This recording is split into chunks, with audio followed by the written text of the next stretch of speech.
വളരെ സങ്കടപ്പെടുത്തുന്ന ഒരു ദൃശ്യങ്ങൾക്ക് മുന്നിലാണ് ഇപ്പോൾ ഞങ്ങളുള്ളത്. കാസർഗോഡ് ജില്ലയിലെ കാസർഗോഡ് ടൗണിനോട് ചേർന്നുള്ള പാറക്കട്ടയ്ക്ക് സമീപത്തെ ദീപകിൻ്റെ അടുത്താണ് ഞങ്ങൾ എത്തിയിട്ടുള്ളത്. ഒരു കുടുംബത്തിൻ്റെ മൊത്തം താങ്ങും തണലുമായ, ഒരു കുടുംബത്തിൻ്റെ ആശ്രയമായ ദീപകിന് മുന്നിലേക്ക് വൃക്കരോഗത്തിൻ്റെ രൂപത്തിലാണ് ദുരിതവും സങ്കടവും എത്തിയിട്ടുള്ളത്. ദീപകിനെ ആശ്രയിച്ചാണ് ഈ കുടുംബം കഴിയുന്നത്. ദീപകിനെ മാത്രം കാത്തിരുന്നാണ് ദീപകിൻ്റെ അമ്മയും ദീപകിൻ്റെ ഭാര്യയും ദീപകിൻ്റെ കുഞ്ഞുമോനും ജീവിക്കുന്നത്. ആ സഹോദരൻ്റെ മുന്നിലേക്കാണിപ്പോൾ രോഗം പടികയറി വന്നിരിക്കുന്നത്.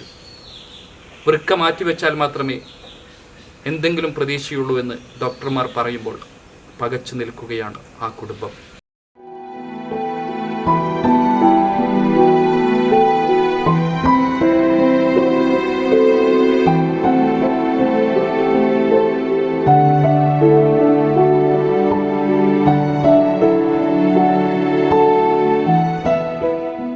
വൃക്ക നൽകാൻ ഭാര്യ രമ്യ തയ്യാറാണ്.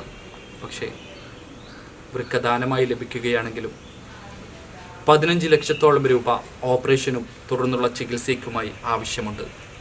പക്ഷേ കൂലിവേല ചെയ്ത് ജീവിച്ചിരുന്ന ദീപകിന് ഒരിക്കലും ആ തുകയെന്നത് എത്തിപ്പിടിക്കുന്നതിലും അപ്പുറത്തുള്ള കാര്യമാണ്.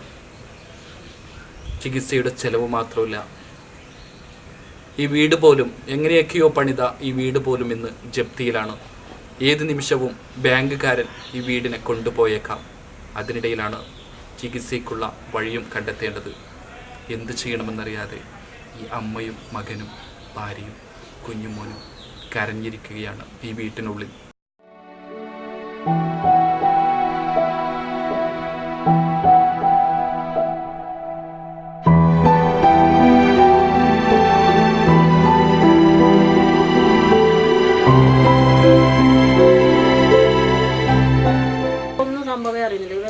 ബെഡ്റൂമിൽ പോയിട്ട് ഇവർ കിടക്കാനും പറ്റുന്നില്ല, ഇരിക്കാനും പറ്റാത്ത അവസ്ഥ. ഇപ്പം മക്കളാകുമ്പോൾ ശ്രദ്ധിക്കുമല്ലോ. അപ്പോൾ ഇവന് നിനക്ക് എന്താന്ന് പോലെ നിനക്ക് എന്താ നീ ഇങ്ങനെ, അപ്പോൾ ഇവന് ശ്വാസം പോകുന്നേ ഇല്ല. ഇങ്ങനെ ബുദ്ധിമുട്ട പോലെ വന്നപ്പോൾ ഇപ്പം പറഞ്ഞ എനിക്ക് ശ്വാസം പോകുന്നില്ല അമ്മ. അപ്പോൾ ഞാൻ